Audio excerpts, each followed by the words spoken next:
Well, cancer treatment usually happens behind closed doors, but Adelaide poet Geoff Goodfellow is bearing every detail of his own battle with the disease to raise cancer awareness.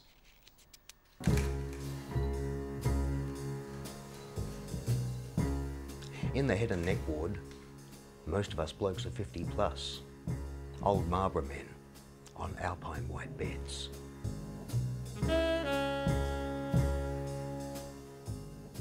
Geoff Goodfellow is Adelaide's working class poet, a former boxer and construction worker known for his aggressive verses and bellowing orations.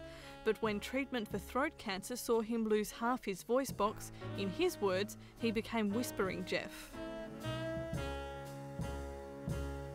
I've always seen myself as a very fit man for most of my life. Most of my adult life I've exercised fairly heavily, and I stopped smoking 17 years ago.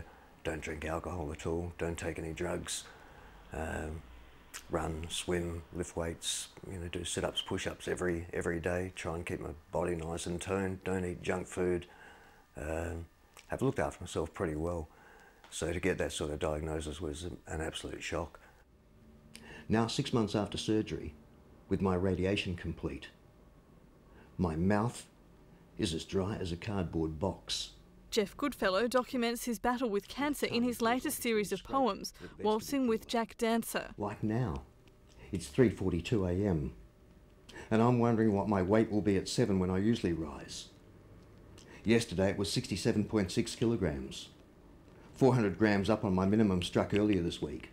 But it's not just the poems that illustrate Geoff Goodfellow's illness. Photographer and friend Randy Larkham has been by the poet's side throughout the treatment.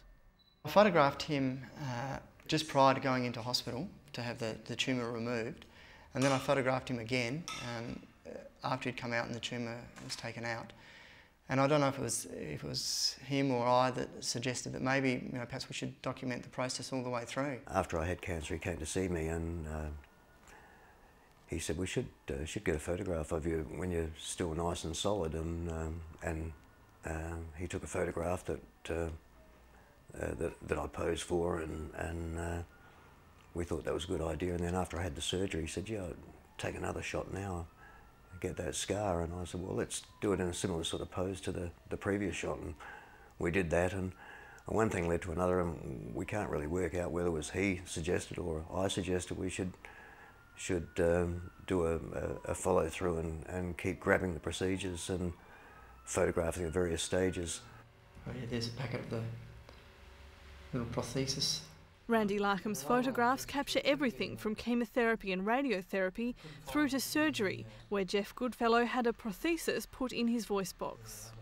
I guess we've probably become better mates over the time of doing the project, and also I guess I've shared some fairly intimate moments, in so much as being there, during such things as a neck dissection and some of the more unsavoury moments of being tube fed through the nose into the stomach and things like that. So it's almost being a little bit like being a family member, I suppose, being party to some of those processes. Geoff Goodfellow is now in remission, but he admits there were moments during his treatment that he didn't think he'd make it.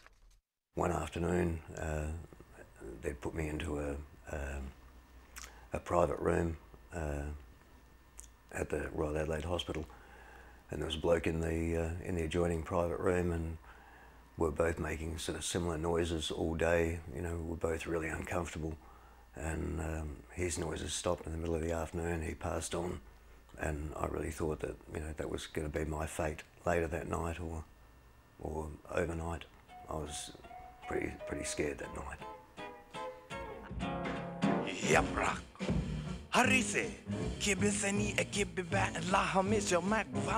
Randy Larkham's photos and Geoff Goodfellow's poems will now form an exhibition, with the proceeds going to Cancer Voices SA. Both the photographer and the poet hope their work will create more awareness in the community about cancer. People talk about cancer, but no one really knows what goes on behind the doors of most people who have cancer. People keep away from you. They don't want to see you in a debilitated state, and often people don't want them to be seen in a debilitated state either. And I thought we could do a lot for men's health and for public awareness by making my life public.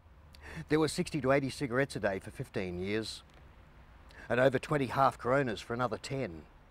Geoff is very determined, extremely determined, and you can see that in the images, particularly in the early images when he was first diagnosed, and after the first neck dissection.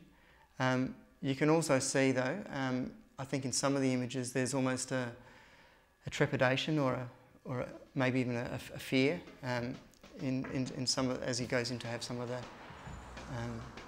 the treatments. But I would say throughout the whole exhibition and the whole series of photos, I would just say a steely determination to beat the disease. And I'd pick up solvents and sealants and stains and paints and fluxes and fluids with peculiar smells. Working through 12-hour days on building sites in blinding sun with no UV protection. And yet no one can tell me with any authority just how I got cancer.